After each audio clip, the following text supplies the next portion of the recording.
Hello everyone. आज का हमारा टॉपिक है functional anatomy of respiratory system. We are starting with respiratory physiology. See, in this module we learn most important over here is dead space and Weibel's model. So let's start with Weibel's model. देखो, यहाँ पर ये जो आप देख रहे हो वो है ट्रेकिया। ट्रेकिया आगे जाकर ब्रोंकस और ये यहाँ से डिवाइड होता जाता है और अल्टीमेटली क्या बनाता है, ब्रोंक्यूल्स। सो स्टार्टिंग में क्या था, ट्रेकिया, फिर आए bronchioles, terminal bronchiole, respiratory bronchiole and सबसे एंड में क्या होगा, ये हमारे जो है वो एल्वलाई। अभी यहाँ पर देखिए कि इस ट्रेकिया की जो यहाँ पर ये क्रॉस सेक्शन में लेयर देखेंगे वो एकदम थिक है, जबकि यहाँ पर एल्वेलाई रेस्पिरेटरी ब्रोंक्यूल्स में जो लेयर होगी, मान लीजिए एक सिलेंडर है, तो सिलेंडर की जो आउटर वॉल होगी वो यहाँ पर बहुत थिन है, बल्कि यहाँ पर बहुत ज़्यादा थिक है। तो ऐसा क्यों होता है वो हम आगे पढ़ेंगे। First let's look at the theory. See, total कितने डिविजन्स होते हैं। देखिए ये ट्रिक है, यहाँ पर डिवाइड हुआ दो बार, यहाँ पर एक ब्रांच से दो ब्रांच होगी तो इसको एक डिवीजन बोलते हैं। ऐसे हमारे पास 23 डिवीजन है और जो लास्ट डिवीजन है 23rd वो क्या है, एल्वलाई। ये सेक्स देख रहे हो, सेक उसको बोलते हैं हम alveoli. Now surface area, surface area जो है इसका पूरे सरफेस का होता है एवरेज 70 मीटर स्क्वायर, मीन्स एक टेनिस कोर्ट जितना होता है 70 मीटर स्क्वायर। एलवेलाई का जो काउंट है वो 300 to 500 million both lungs. Now अभी देखो इसमें दो जोन है। मैंने बताया कि यहाँ पर आप क्रॉस सेक्शन में देखो वो जो लेयर है वो बहुत थिक है। इसका मतलब क्या कि जो भी एयर यहाँ से, जो भी एयर हम ब्रीथ करेंगे और वो जो ट्रेकिया में आएगी वो इस लेयर के थ्रू बाहर नहीं जा सकती। सो ये इस एयर को सिर्फ यहाँ से कंडक्ट करने का काम कर रहे हैं। सो इसीलिए हमने ऊपर वाले पार्ट को बोला कंडक्टिंग जोन, और नीचे वाला पार्ट जो है एल्वलाई और रेस्पिरेटरी ब्रोंकियल, उसमें लेयर थिन होती है। तो उसमें क्या होता है कि जो ऑक्सीजन यहाँ से एल्वलाई तक आई है वो ऑक्सीजन चली जाती है इस ब्लड वेसल में। So oxygen diffuses in the blood vessel. ये क्या होता है, एक्सचेंज जोन, मतलब एक्सचेंज ऑफ ऑक्सीजन हो रहा है एल्वलाई और ब्लड के बीच में। वही कार्बन डाइऑक्साइड इस ब्लड वेसल से वापस एल्वलाई आएगी और ये कार्बन डाइऑक्साइड बाहर निकल जाएगी। सो हमारे पास दो दो जोन है, एक है conducting zone and second is exchange zone. Conducting zone सिर्फ कंडक्ट कर रहा है एयर को। इसका यूज क्या है कि जो एयर है उसको ह्यूमिडिफाई करना। मान लो बहुत कोल्ड एयर है वो लंग को डैमेज कर सकती है, राइट। सो इस लेयर्स के थ्रू पास होगी तो उसका टेम्परेचर हम मेंटेन या रेगुलेट कर सकते हैं। उसमें अगर कोई इम्प्यूरिटीज है तो वो हम यहाँ पर बाहर निकाल सकते हैं। सो हमारे पास दो जोन हो गए, कंडक्टिंग और एक्सचेंज जोन। इन दोनों को हम अब डिटेल में पढ़ेंगे। तो ये हमारा हो गया कंडक्टिंग जोन में क्या क्या चीजें आती है, ब्रोंकाई और टर्मिनल ब्रोंक्यूल्स। सी, इस डायग्राम में देखिए, ये ब्रोंकाई और यहाँ पर टर्मिनल ब्रोंक्यूल्स, ये जो है वो सब किस में आएंगे, कंडक्टिव जोन में। सो कंडक्टिव जोन में दो चीजें हैं, bronchi and terminal bronchioles. 1 to 10 is bronchi, 11 to 16 is terminal bronchioles. Exchange zone में देखिए, respiratory bronchioles, alveolar ducts and alveoli, तीन चीज़ है। रेस्पिरेटरी ब्रोंक्यूल्स से स्टार्ट होता है एक्सचेंज जोन और इसके डिवीजन, रेस्पिरेटरी ब्रोंक्यूल्स के कितने हैं, 17 से 19, देन 20 से 22 alveolar ducts and 23 is alveoli. और जैसा कि मैंने बताया कि जो कंडक्टिंग जोन है उसमें एयर पैसेज होता है, कोई एक्सचेंज ऑफ गैस नहीं होता है। जबकि जो एक्सचेंज जोन है उसमें गैसियस एक्सचेंज होता है। एल्वोलाई के जो बडिंग होती है रेस्पिरेटरी ब्रोंक्यूल्स में, यहाँ पे देखिए ये हमारा हो गया रेस्पिरेटरी ब्रोंक्यूल्स पे छोटे छोटे बर्ड्स होते हैं एल्वोलाई के, जिसके थ्रू गैस जाता है इन ब्लड वेसल्स में, राइट। सो ये हमारा हो गया alveolar ducts and alveoli. Now अभी डेड स्पेस, ये जो वीबल्स मॉडल है वो हमने कर लिया। अभी डेड स्पेस क्या होती है कि मान लो यहाँ पर जो, वही मैंने समझाया, कंडक्टिंग और एक्सचेंज जोन में, मतलब मान लो 100% ऑक्सीजन आ रही है, 100 ऑक्सीजन में से यहाँ पर सिर्फ 30 ही जा रही है, बाकी की 70 यहाँ पर ऊपर चली गई। मीन्स इस जोन में अगर ऑक्सीजन होगी तो वो क्या ब्लड वेसल में जाएगी, नहीं। तो ये जो ऑक्सीजन है वो एक टाइप से वेस्ट हो गई। जबकि अगर ऑक्सीजन यहाँ पर होगी रेस्पिरेटरी ब्रोंकियल एल्वेलाई में, तो ऑक्सीजन एक्सचेंज में पार्टिसिपेट करेगी और वो बॉडी को मिलेगी, राइट। सो यहाँ पर जो एयर ट्रैप हो गई है उसी को हम बोलते हैं क्या, डेड स्पेस। सो ये एक हो गया एनाटॉमिकल डेड स्पेस, मीन्स ये सबके बॉडी में होता है, सबकी बॉडीज में ट्रैकिया ब्रोंकाई होंगे जहाँ पर एयर ट्रैप होती है, इसको हम बोल लेते हैं एनाटॉमिकल डेड स्पेस। सेकेंड एक और डेड स्पेस होती है जो होती है एल्वेलर डेड स्पेस। सी एल्वेलर डेड स्पेस क्या है, मान लीजिए ये हमारा है एल्वेलाई, यहाँ पर गैसियस एक्सचेंज हो रहा है। सो अगर ये गैसियस एक्सचेंज हो रहा है मीन्स ये नॉर्मल पर्सन की एल्वेलाई है। अगर किसी को मोर एक्सेसिव स्मोकिंग के कारण एक डिजीज होता है जिसका नाम होता है एम्फाइसीमा, इस इमेज में देखिए ये डिसीज, यहाँ पर क्या होगा कि ये जो एल्वेलाई है वो डैमेज हो गई है। ये नॉर्मल है, नॉर्मल एल्वेलाई के वॉल्स है, ये वॉल्स जो है वो डैमेज हो गए। अगर ये डैमेज हो जाएंगे तो यहाँ पर जो ऑक्सीजन का ट्रांसफ्यूजन है यहाँ ब्लड वेसल में वो नहीं होगा। सो ये वाले जो डैमेज्ड एल्वेलाई है वो बनाते हैं एल्वोलर डेड स्पेस। तो क्या ये सब इंडिविजुअल में होते हैं? नहीं, नॉर्मली इंडिविजुअल में नॉर्मल एल्वेलाई होती है जो गैसियस एक्सचेंज करते हैं, बट अगर एल्वेलाई डिजीज के कारण डैमेज हो जाए तब उसको हम बोलते हैं एल्वोलर डेड स्पेस, क्योंकि यहाँ जो ऑक्सीजन आ रही है वो इस ब्लड वेसल में नहीं जा पा रही है। अगर वो ब्लड वेसल में नहीं जा पा रही तो वो वेस्ट हो गई। वही तो यहाँ हो रहा है कि यहाँ की जो ऑक्सीजन है वो ब्लड वेसल्स में नहीं जा पा रही क्योंकि इसकी लेयर थिक है। सो हमारे पास दो डेड स्पेसिस हो गए, anatomical dead space and alveolar dead space. अभी सबसे पहले हम पढ़ेंगे एनाटॉमिकल डेड स्पेस।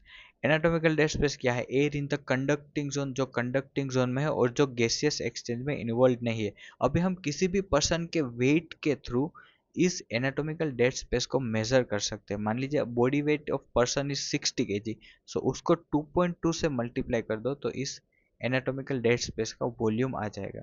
और इसको मेजर किया जाता है फॉउलर्स मेथड में, उसमें single nitrogen wash out method होती है जो इतना इंपॉर्टेंट है नहीं, मेजर्ड बाय फॉलर्स मेथड। और फॉलर्स मेथड से दूसरी क्या चीज़ें मेजर होती है वो है closing volume, also measures the closing volume which is again not important over here.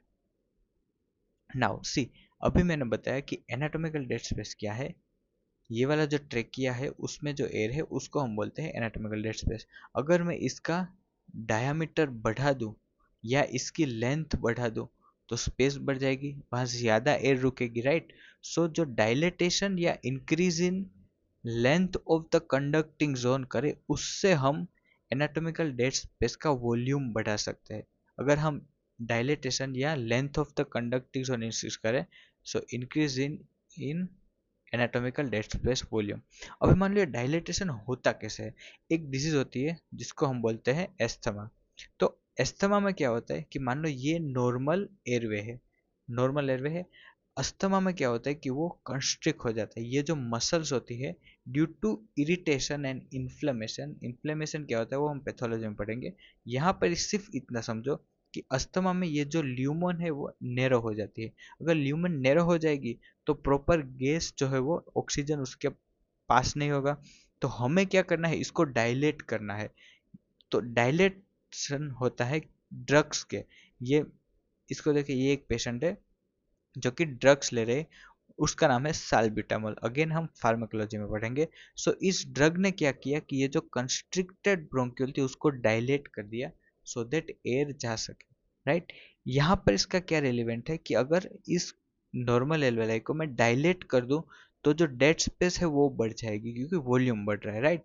So this is the way to learn physiology. See, you can not just, जो फिजियोलॉजी में जो आईएमपी क्वेश्चन है 10 IMP question पढ़ के university clear हो जाएगी, लेकिन ये जो अस्थमा है इसके पहले मैंने एमफाईसी में पढ़ाया था।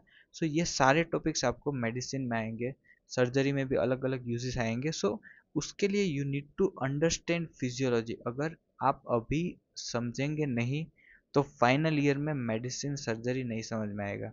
सो don't go by the IMP topics कि 10 आईएमपी टॉपिक्स है वो मैंने पढ़ लिए मेरा हो गया यूनिवर्सिटी। अगर आप फिजियोलॉजी प्रॉपर अंडरस्टैंड नहीं करेंगे तो फिर मेडिसिन में प्रॉब्लम आएगी, फिर मेडिसिन भी वही रटना पड़ेगा, फिजियोलॉजी अगर आप नहीं समझेंगे तो मैं गारंटी देता हूँ मेडिसिन नहीं समझ में आएगी। सो आईएमपी टॉपिक से मत जाइए, पूरी जो फिजियोलॉजी की प्लेलिस्ट है पूरी की पूरी एक बार देख लीजिए, समझ लीजिए। अगर नोट्स नहीं बनते तो मैंने नोट्स जो डिस्क्रिप्शन से उसमें भी दिया है, आप बुक भी परचेस कर सकते हो, राइट। सो एक बार लेक्चर्स देख लीजिए, अंडरस्टैंडिंग बिल्ड करिए और फिर आईएमपीस पढ़िए एग्जाम टाइम के लिए। सो ये आपको एक्चुअली ज़्यादा हेल्पफुल होगा रादर देन आपका हार्डवर्क जो है वो कम कर रहा हूँ मैं, राइट। नाउ अभी हम पढ़ेंगे एल्वेलर डेड स्पेस। सी मैंने एल्वेलर डेड स्पेस क्या होती है कि द एल्वेलाई जो होते हैं वो गैसियस एक्सचेंज में पार्टिसिपेट नहीं कर रहे। क्यों नहीं कर रहे? क्योंकि वो डैमेज हो गए हैं एम्फाइसीमा में, जबकि नॉर्मल इंडिविजुअल में जो एल्वेलर डेड स्पेस होती है वो जीरो होती है। अब फिजियोलॉजिकल डेड स्पेस क्या है, इन दोनों को ऐड कर दो। पहली क्या थी एनाटॉमिकल, दूसरी एल्वेलर, इन दोनों को ऐड कर दो तो दोनों को मिला के हम बोलते हैं फिजियोलॉजिकल डेड स्पेस। अगर अगर कोई नॉर्मल इंसान होगा तो उसकी एल्वेलर डेड स्पेस जीरो है। सो जो एनाटॉमिकल है वही क्या है, physiological dead space. Now in emphysema क्या होगा, फिजियोलॉजिकल डेड स्पेस बढ़ जाएगी। क्यों? क्योंकि वो जो एल्वेल डेड स्पेस वो कुछ कंट्रीब्यूट करेगी। एम्फाइसीमा जैसे मैंने बताया, ये एम्फाइसीमा होता क्यों है, स्मोकिंग से होता है, जिससे जो पार्टिकल्स है वो एयरवेज को इरिटेट करते हैं।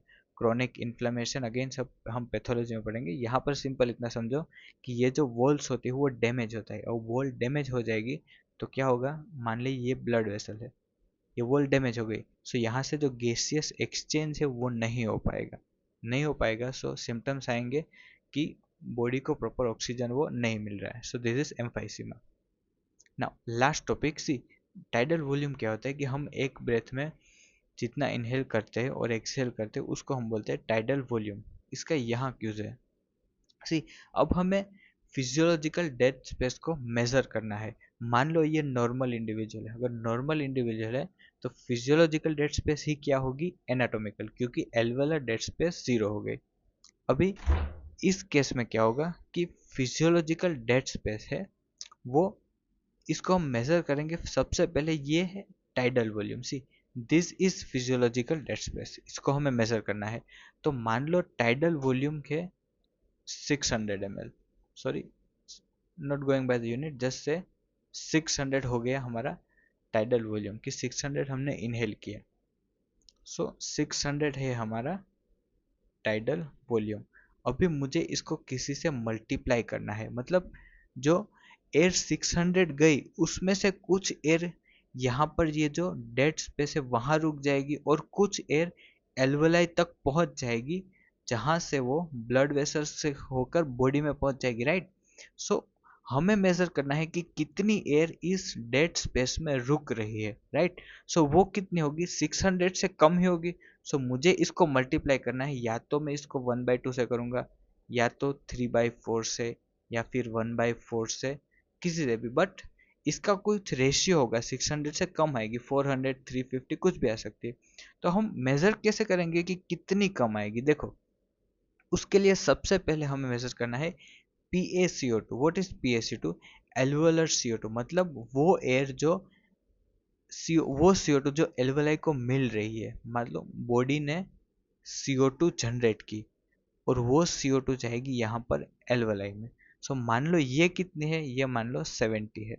सो एल्वुलाई CO2 कितनी होगी, 70। अभी एक्सपायर्ड CO2, एक्सपायर्ड यहाँ से निकली वो कितनी होगी, 70 से ज़्यादा होगी या कम होगी, कम होगी, बिकॉज जो CO2 वापस आ रही है वो भी तो कुछ डेड स्पेस में चली जाएगी, राइट। सो मान लो एक्सपायर्ड CO2 कितनी है, 30। अभी हमें इसकी वैल्यूज यहाँ पर रख देंगे। PaCO2 हो गई 70, यहाँ पर 30, और नीचे वापस इनकी वैल्यूज, इससे हमें एक नंबर मिल जाएगा, मान लीजिए रेशियो। ये डिसाइड करेगा कि ये 600 से कितनी कम होगी, right. So this is physiological dead space Bohr's equation, and the equation is, याद कैसे रखनी है, सबसे पहले टाइडल वॉल्यूम जितनी एयर अंदर गई उसको मल्टीप्लाई करना है एक रेशियो से, कि ये जितनी एयर अंदर गई उसका कितना परसेंट इस कम होगा, और वो कहाँ गई है, डेड स्पेस में। और वो रेशियो को कैसे कैलकुलेट करेंगे, PaCO2 minus PeCO2 upon PaCO2। So this was all about Bohr's equation।